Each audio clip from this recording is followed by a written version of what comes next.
Ryan McCaffrey with IGN here, kicking off our month-long IGN First coverage of High on Life, the new first-person shooter from Squanch Games.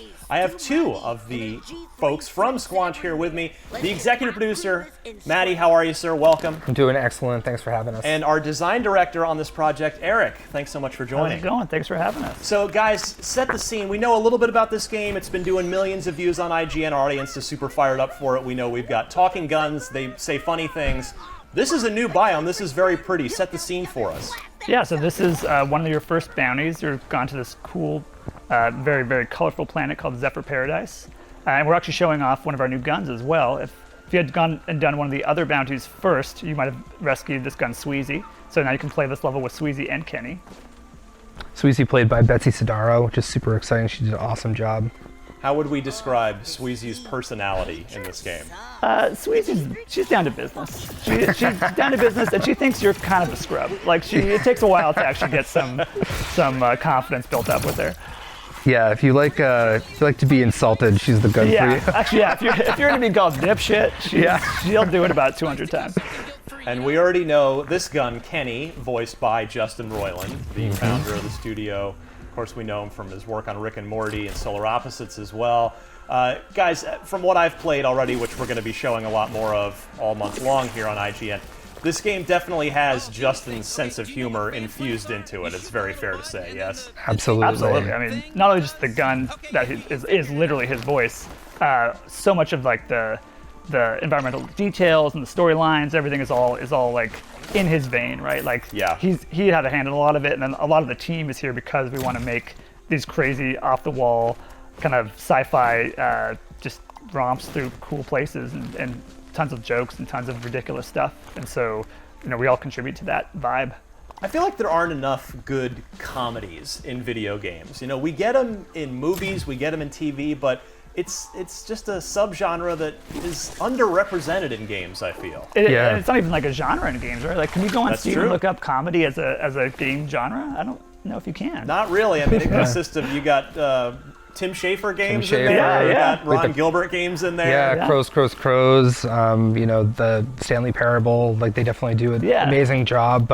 And there's games with a little bit of humor in them, but they're not usually considered a comedy game. They're considered, a shooter or we sort of think RPG. like the reason why is like what is really important in comedy and it's iteration, and what's really expensive in video games is iteration, right? So we try to focus a lot of our tools and the ways that we develop around like letting people do things fast and over again so we can get the joke right, So we're just doing some aimless wandering through this area here.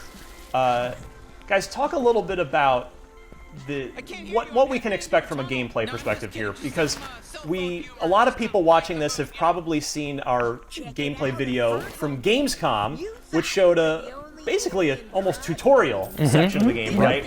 And this is a little bit further in. I was surprised to learn, it's a Metroidvania, really. I mean, it's a first-person shooter, obviously, but there are a lot of layers to peel back. Yeah, every level, you'll be coming back to at different times or just freely going back to explore anyway. Like right now we're looking at a wall up there that's kind of shimmering, and that's actually something that you can interact with a future gun. So there's definitely reasons to retraverse through areas. We try to make every area pretty dense with not only just little pockets of combat, but also chests and things to find, sometimes even narrative side quests or little weird characters you can go talk to.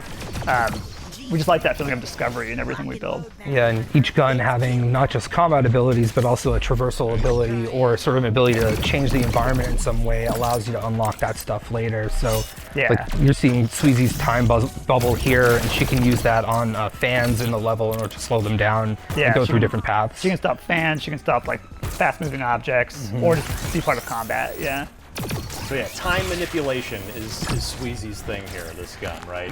Yeah. Kind of a machine gun that can double as something of a sniper rifle in sort of general game gun terms, I guess. Because we don't have too many guns, because each gun is like a fully fledged character. We try to give each gun a really good variety of options when you're fighting, and kind of things you can combo together with as well.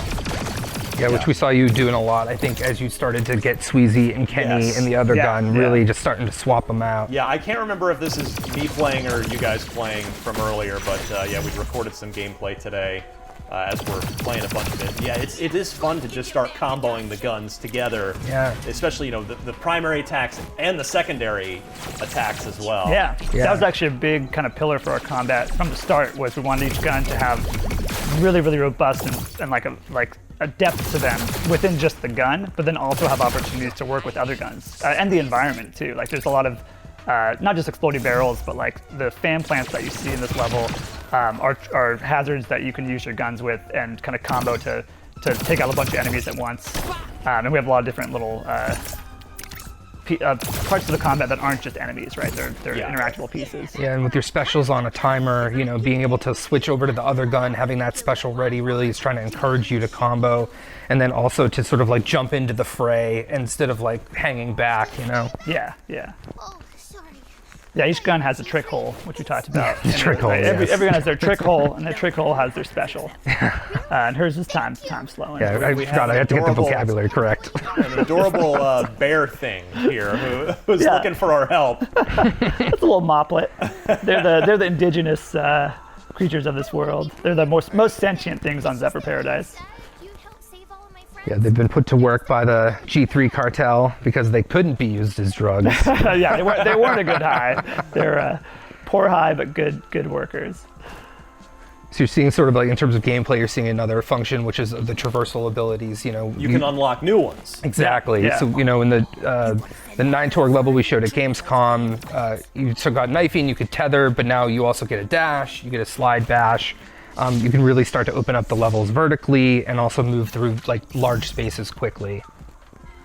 Now, one thing that really jumped out at me with High on Life, right from the initial reveal at the Xbox showcase this summer, is the color palette. I mean, this is such a colorful game. You know, a lot of first-person shooters are brown or gray, or brown and gray if you're lucky.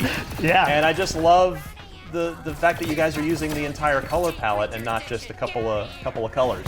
Absolutely. Our art director, Mikey Spano, like that was his baby, was he just wanted this really colorful, just visually stunning game. And it's actually a really fun and interesting challenge to work with that as far as like gameplay, because when you have so many colors, you can't rely on some of the tried and true like color choices and sort of design choices you make to kind of make things pop. So we really had to work on like, okay, what are the colors of the enemies? What are the color of interactable objects?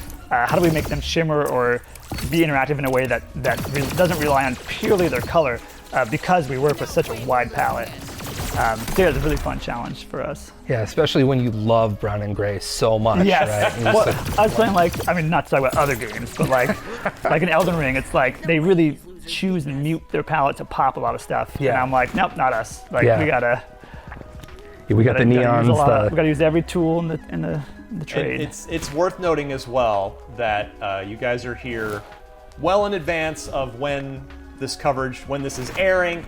This game is still a work in progress. If you see Absolutely, little yeah. frame rate Yeah. hitches, little bugs, Yeah, don't kill don't us. hold it against these guys. This game is not done yeah, yet. we're an indie studio. It's out We're in doing our December. best. Don't sync our They've got reviews plenty yet, of time. please. Yeah, there's still so if before you type that comment, just know that this is know. a work. I mean, actually, I will say that the Squanch guys, you've been very kind to just come in and let us have at it with this game. Like, it is still in development. It is still getting polished, but you're just letting us play and show whatever we want to show here. So everybody be kind in the comments. I mean, maybe a little too inside baseball, but it's certainly the team has done an amazing job, like getting, you know, we knew this was going to happen, and the team, you know, it's like you're showing off your baby, right? Yeah, and yeah. they want to do everything they can to make it look great. Well, you know, talk to me real quick about, speaking of showing it off, I mean, at Gamescom, on IGN, this game completely blew up.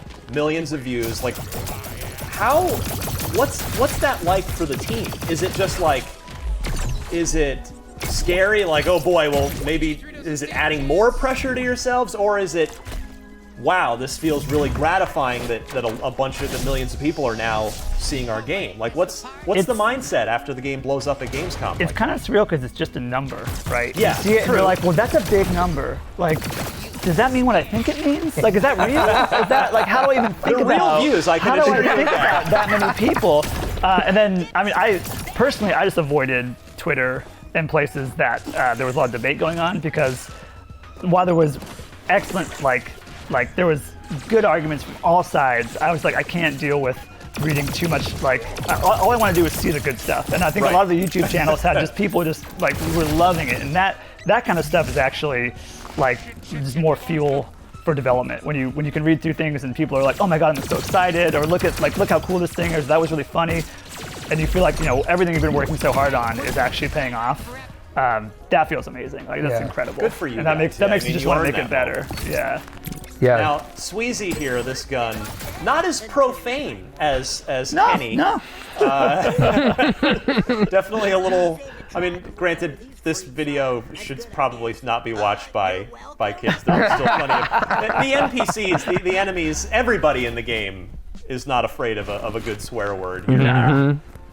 Yeah, no, she definitely has a different personality. Every gun has their kind of flavor, and yeah, that not everything is purely Justin style, right? It's a reflection of the studio as a whole. You don't want to word cloud our Slack. I can guarantee you. I know the top 3 words that are gonna show up. You can come up and talk to a lot of the NPCs and have actual dialogue tree conversations with them using the D-pad if you're playing on a controller to select one of 4 dialogue choices, which is, again, not something we see in a lot of first-person shooters. Yeah, no, we definitely, because we're narrative-based, we really wanted to have ways for you to feel like you're actually like participating even in the conversations, right? Like the gameplay goes through everything.